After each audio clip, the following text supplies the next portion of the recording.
Recebi aqui um e-mail muito particular, a pessoa até não quis se identificar, porque ela viveu uma experiência que foi, para ela, muito marcante, muito difícil, mas ao mesmo tempo ela já está retirando os aprendizados daquilo que ela considerou um erro muito grande. Ela me diz: padre, sou casada há mais de 10 anos, vivo muito bem com meu marido, sou católica praticante, conheço a palavra, os mandamentos. Porém, com tudo isso, um certo homem começou a dar em cima de mim e, no momento de muita carência, eu acabei cedendo um beijo. Conversamos muito pela internet, porém as conversas me levaram a uma ilusão. Ele não era nada daquilo que eu imaginei. Enfim, tudo terminou numa grande decepção. Porém, em toda essa história, o meu marido não desconfia de nada. Só que vivi essa traição e, ao viver, percebi muitas qualidades no meu marido que antes eu não percebia. Vi muitos problemas em mim que também antes eu não via. E, de uma certa forma, todo este erro me ajudou a ser mais feliz comigo mesma e até mesmo no meu relacionamento com meu esposo. Mas a minha pergunta é: se o traí apenas com um beijo, eu traí também através daquelas conversas e até mesmo através de um desejo que eu alimentei. Mesmo acabando com as conversas, retirando-o da minha vida, pois eu nunca o encontrei mais, eu lhe pergunto: se não me arrependo, padre, de tudo o que aconteceu, serei perdoado por Deus? Por que digo que não me arrependo? Porque acho que tudo isso abriu os meus olhos para que eu pudesse enxergar a minha casa de um jeito novo. Agradeço a Deus por tudo isso que vivi e agradeço também pela vocação do Senhor. Muito obrigado. Obrigado pela sua confiança. Como você mesmo pede, eu não vou citar o seu nome, né? Acho que é uma situação realmente muito delicada, mesmo porque envolve o seu marido. Eu discordo de você que você não tenha se arrependido. Eu acho que você acabou extraindo o bom fruto, o aprendizado do erro.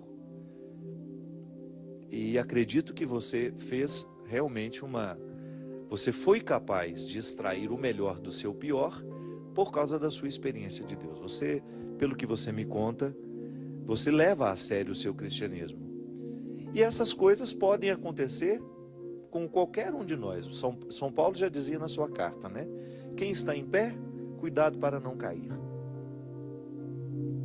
Agradeço muito a sua honestidade, a sua capacidade de nos contar essa história, ainda que seja de maneira anônima, né? Porque às vezes a gente é tão orgulhoso que mesmo no anonimato nós não queremos que o outro saiba do que fizemos, porque a gente não tem coragem de contar nem para nós mesmos. Às vezes, quando nós somos capazes de formular a nossa história a alguém, e eu tenho certeza que se você tivesse tido a oportunidade de me encontrar pessoalmente, você teria me contado essa história. O simples fato de formular a narração de um erro que a gente viveu, que nos envergonhou muito, já mostra que nós já estamos sob a ação restauradora de Deus. Deus nos restaura dos piores erros que a gente possa ter cometido. E você, sem dúvida, está arrependido sim, porque esse aprendizado só foi extraído, ele só foi possível porque há um coração em processo de conversão. Minha filha, às vezes isso acontece mesmo. É como se a gente, saindo do território da nossa casa, a gente pudesse reconhecer a beleza que existe nela. E o pecado, ele faz isso com a gente, sim, quando nós temos o coração em Deus. Por isso que eu disse isso aqui no início do programa, e digo isso sempre. Nós não podemos desistir de caminhar na direção das consequências do nosso batismo.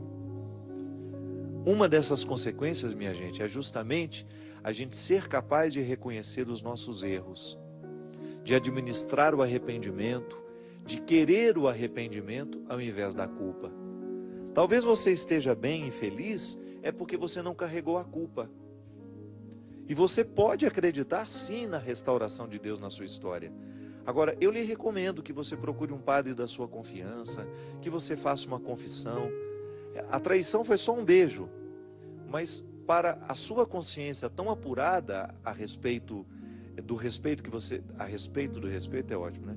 A respeito da consciência que você tem do valor do seu sacramento, é uma traição grande, sim. Às vezes, minha gente, nem chega a ser um ato. O simples fato de você alimentar um desejo, você que é casado sabe disso. De repente você olha para o seu marido e você sabe que você está alimentando o desejo por um outro homem, você já se sente traidora. Aliás, eu fico pensando que a gente se sente mais traidor à medida em que nós somos mais conscientes do amor que a gente precisa viver. A fidelidade é isso, né? Quando você não negligencia o amor que você vive, o amor que você experimenta. Você olha para o outro e você pensa, ele não merece ser enganado. Ele não merece a minha traição. Ele não merece que eu o engane. Então a fraqueza, ela existe em todos nós. Ela existe em mim, no Cristo que é casado, em mim que sou padre, que preciso ser fiel ao meu ministério. Como é que eu administro essa fidelidade ao meu ministério? Aquilo que a igreja me pede. É observando diariamente as situações que podem me fazer cair. Sendo honesto com o que sinto, com as pessoas que se aproximam de mim, o que eu vou alimentar, né? Os vínculos que eu vou permitir. Se eu sei que a pessoa já tem terceiras intenções comigo, e se eu alimento as terceiras intenções dela, eu estou traindo já, ainda que eu não tenha feito nada concretamente. O simples fato de dar corda, né, ou de alimentar uma fogueira que depois eu não terei condições de apagar, já é uma traição. Eu preciso velar diariamente pela minha fidelidade ao meu sacerdócio, porque ao ser fiel ao meu sacerdócio, eu estou sendo fiel ao meu povo, às pessoas que acreditam em mim. Eu estou sendo fiel a essa igreja que me envia diariamente para fazer o trabalho que eu faço, que me libera para ser um padre comunicador. Eu tenho que zelar por essa confiança toda. Qualquer coisa de errado que eu possa fazer, né? As minhas traições podem custar muito alto para a igreja. Eu tenho que pensar nisso o tempo todo. E penso com alegria, eu não penso como um fardo, não. Essa confiança que a igreja tem no meu trabalho é uma responsabilidade muito grande para mim. Eu tenho que zelar muito pela minha fidelidade. Agora, você que é casado, não é diferente. O Christian, para ser fiel a Camila, o Christian tem que fazer os esforços dele diariamente. A Camila, para ser fiel a Christian, precisa fazer os esforços dela. Aí, gente, é que entra a grande diferença. Se eu quero ser fiel, eu preciso estruturar a minha vida, as minhas escolhas, num contexto que me facilite ser fiel. Se eu começo a me expor ao perigo, não é verdade? Se eu começo a me expor aos riscos que estão por toda parte, então eu já começo a fragilizar o meu vínculo de fidelidade.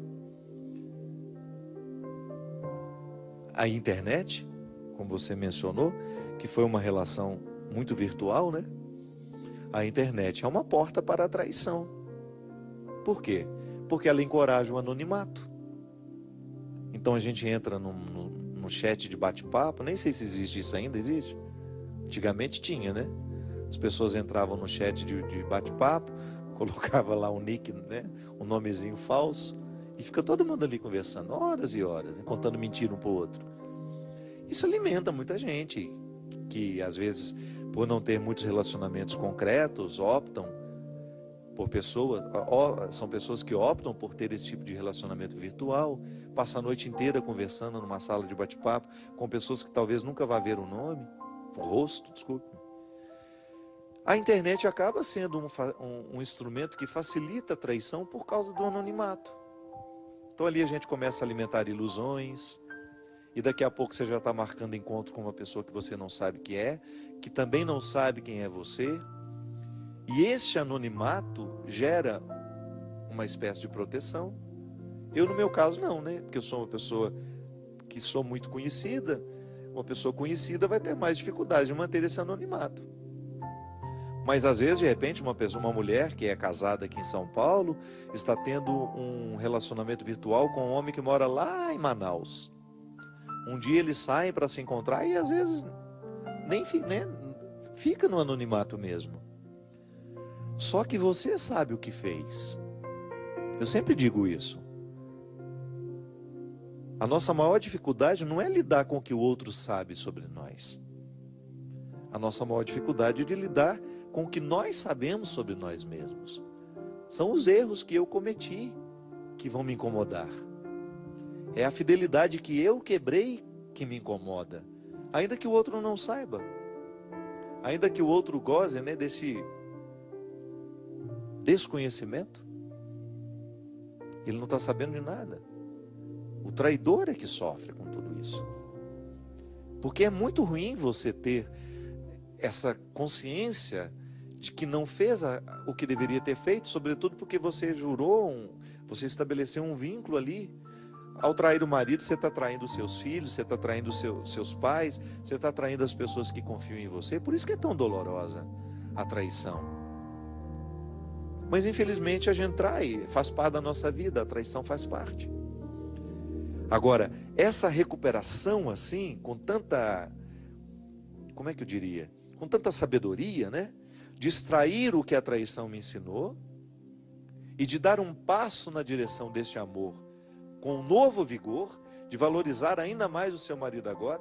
E graças a Deus que essa história não foi adiante, porque você, pelo que me conta, além de ter sido uma desilusão, a pessoa não era nada do que você imaginava, você viu que o seu marido é um homem que merece respeito, é um homem que merece ser amado. Isso é muito bom, quando você tem a oportunidade de descobrir o que é precioso na sua história, porque às vezes é assim mesmo, minha gente.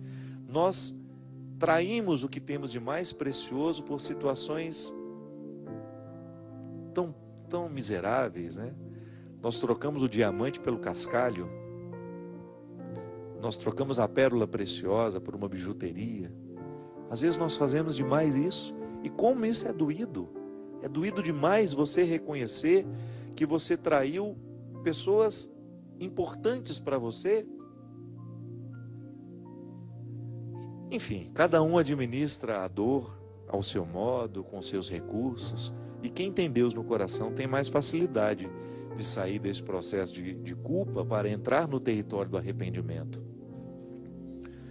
É sempre muito difícil uma pessoa se recuperar quando ela não sai do território da culpa, quando ela não vai para o território do arrependimento. E é muito nobre quando nós somos capazes de nos arrepender dos erros cometidos. Por isso que eu estou te falando que talvez o que tenha lhe faltado, eu não sei se você fez isso, foi uma boa confissão, já que você é cristã, já que você é católica, acredita nos sacramentos, vivencia isso na sua vida, faça uma boa confissão. Eu acho que isso vai lhe ajudar. Isso vai lhe ajudar. Eu não digo para você o que você deve fazer em relação ao seu marido, porque eu acho que é a sua consciência que vai lhe dar os passos. Deixa Deus falar ao seu coração para que você tenha condições de restaurar aquilo que está quebrado dentro de você. Porque é assim, minha gente. Toda vez que nós traímos alguma coisa, fica quebrado dentro de nós. E aí a gente tem aquele processo de restauração do que foi danificado. Nós não somos um interruptor de luz que acende e apaga. Nós somos processuais. Dentro de nós as coisas seguem uma ordem. É igual a regra do Eclesiástico, que debaixo do céu há um tempo para cada coisa. Há um tempo para plantar, há um tempo para colher, há um tempo de chorar, um tempo de ser feliz. O coração humano tem regras. E toda vez que nós cometemos um erro, nós temos que viver o processo dessa restauração. É igual quando a gente corta a pele, quando a gente se machuca. A partir do momento que você machuca, tem o sangramento, depois do sangramento se estabelece ali já um processo de restauração dos tecidos, até que vai ficar uma cicatriz, dependendo do tamanho do corte, até que um dia isso some. Mas o corpo tem uma regra. A vida espiritual, a vida afetiva, segue regras semelhantes também. Somos processuais, volto a dizer. Isso é, eu vivo dentro de um processo. As coisas em mim não são assim da noite para o dia. Então, o arrependimento é essa oportunidade que eu tenho de finalizar. É como se ele fosse a cicatrização, né? Quando eu estou arrependido, é porque eu já estou começando a viver a cicatrização. Eu estou começando a viver esse processo final. Há o sangramento, a gente lamenta, a gente chora, nos incomoda demais. Depois você começa que as coisas vão ficando um pouco mais organizadas dentro de você. Você começa a olhar para aquilo que você fez de errado com um pouco mais de amor, com um pouco mais de misericórdia, porque isso também já é a ação de Deus em nós. Essa amorização, né? É tão difícil. Como é que a gente cura um defeito? É quando a gente amoriza. Coloca uma camada de amor nesse defeito. Não é que você vai amar o seu defeito. É que você vai tratar-se com misericórdia, com a mesma misericórdia que Jesus tratou Zaqueu. Você precisa aplicar-se essa misericórdia. Você também precisa olhar-se com misericórdia. Não é ter peninha de você, não é isso não. Porque misericórdia comporta justiça. É você ir lá, conserta o erro, dá um jeito de consertar o errado que você fez, e a partir daquele momento você não se permite mais a culpa, e você entra dentro de um contexto de reconstrução.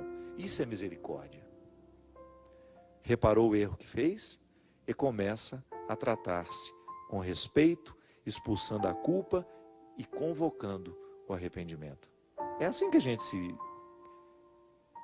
pode superar uma fase difícil da vida. E depois de um tempo você olha para trás e fala, nossa, que bom que eu passei por aquilo, que bom que eu agi com sabedoria naquele momento, que bom que eu não me entreguei à traição, que bom que eu não me entreguei aos meus vícios. Porque a grande armadilha do diabo na nossa vida é essa, gente. É ele nos fazer, é ele nos trabalhar dentro de nós para que a gente se acostume com os nossos erros. Quanto mais acostumado o ser humano está com os seus erros, mais ele vai continuar errando. Ele não vai nem se acusar mais dos erros que comete. Isso é diabólico. O diabo vai recrutando pessoas ao longo pela vida, assim, fazendo com que elas fiquem cada vez mais laxas, digamos assim, né? Que elas fiquem cada vez mais permissivas com os erros. Jesus não. Jesus não tem medo de pecador. Mas Jesus enfrenta o pecador do jeito certo, fazendo com que aquele pecador tenha condições de olhar para o contexto dos seus erros, reconhecer o que de errado fez, procurar dar um jeito de consertar o que pode ser consertado e depois dar um passo na direção de um futuro melhor. É assim que Jesus trata aqueles que querem encontrar um novo sentido para a vida. Foi o que ele fez com Zaqueu, o que ele fez com Mateus. Mateus também não tinha um passado muito interessante. Aliás, as pessoas que Jesus recrutou naquele tempo não tinham passados interessantes. Jesus não tinha problema com os pecadores. Jesus tinha problema com os religiosos. Pode observar. O problema de Jesus era com as autoridades religiosas do seu tempo. Os pecadores, os miseráveis, ele trazia todos para perto. Abraçava, ficava amigo, convivia, ia para a casa deles. Frequentava a casa dos pecadores, frequentava os ambientes que os pecadores frequentavam, só que com uma diferença: ia lá para transformar aquelas pessoas. Ele não ia lá para poder viver a esbórnia. Não. Ele ia lá porque ele sabia que ele tinha algo de bom a oferecer àquelas pessoas. Foi o que Zaqueu fez. Foi o que Zaqueu experimentou no momento em que Jesus se aproximou dele, em que convidou, em que pediu para ficar na casa dele. Jesus poderia muito bem ter ficado na casa de um daqueles religiosos ali de Jericó, ou daqueles que estavam acompanhando o cortejo. Não. Ele quis ficar na casa daquele homem, o mais miserável deles, o que estava escondido no meio da multidão. Olha como é interessante. essa construção literária. Zaqueu não conseguia aproximar-se de Jesus por causa da multidão. Tem todo um significado escondido nisso. Ele era de baixa estatura. A multidão não o permitia chegar. Ele não conseguia alcançar Jesus. Tem todo o significado. Essa pequenez não é só a estatura física. Ele se sentiu miserável. Ele se sentiu o último. Então ele tinha dificuldade de se aproximar do Senhor. Certo que ele trazia lá, é certo que ele trazia todos os preconceitos religiosos que ele escutava por ali. Que Deus só prefere os bons, que Deus só tem olho para os santos. Mas de repente, Zaqueu se desafia. Certamente também já tinha escutado falar que Jesus tinha facilidade com os miseráveis. Aí ele se aproxima e recebe aquela frase surpreendente: Zaqueu, desce dessa árvore, porque hoje eu vou ficar na sua casa. E o grande milagre acontece na vida de Zaqueu. Eu sempre gosto de dizer, se aconteceu na vida dele, pode acontecer na minha também. Quem disse que as suas misérias podem lhe privar deste encontro com o Senhor? Pode ser que você já tenha escutado muito, que você é pecador demais, que você não dá muita coisa na vida. Esqueça isso. Esqueça tudo aquilo que já foi desanimador a seu respeito. Esqueça tudo aquilo que você escutou, que não fez bem ao seu coração, as palavras pessimistas sobre você. Eu sei que você erra, eu erro também. Nós somos iguais. Eu tenho erros, eu tenho fragilidades, eu também tenho as minhas infidelidades no meu dia a dia. Sou infiel ao meu batismo, não consigo ser o ser humano que eu sei que Deus quer que eu seja. Eu sei que você enfrenta os mesmos dilemas que eu, mas nós não precisamos desistir. Nós não precisamos desanimar. Deus ainda acredita na possibilidade de fazer um milagre na nossa história. E não importa que a gente tenha errado muito até o dia de hoje. É só descer da árvore. É só ter a coragem de ouvir o convite de Jesus. Ou melhor, o pedido dele. É na minha casa que ele quer ficar. É na sua casa. E ao invés de se fazer de rogado, como se diz lá em Minas, né? De ficar orgulhoso. Não, eu sou pecador demais, ele não tem muito o que fazer na minha vida. Tem. Deixa ele ficar na casa dos santos lá, deixa ele se entender com os outros. Os outros são... Minha mãe é melhor que eu, padre. Não é na sua casa que ele quer ficar. Não é na casa da sua mãe nem do seu pai. É na sua casa que ele quer ficar. Então, você tem o direito de dizer a mesma coisa que diz esse refrão. Se quiseres, Senhor, podes. Podes mudar a minha vida. E é isso que eu desejo. Que hoje Deus tenha a oportunidade de entrar na sua casa, na sua vida e mudar todas as estruturas do seu coração que precisam ser modificadas. Ele que é Pai, Filho e Espírito Santo. Amém. Até a semana que vem, se Deus quiser.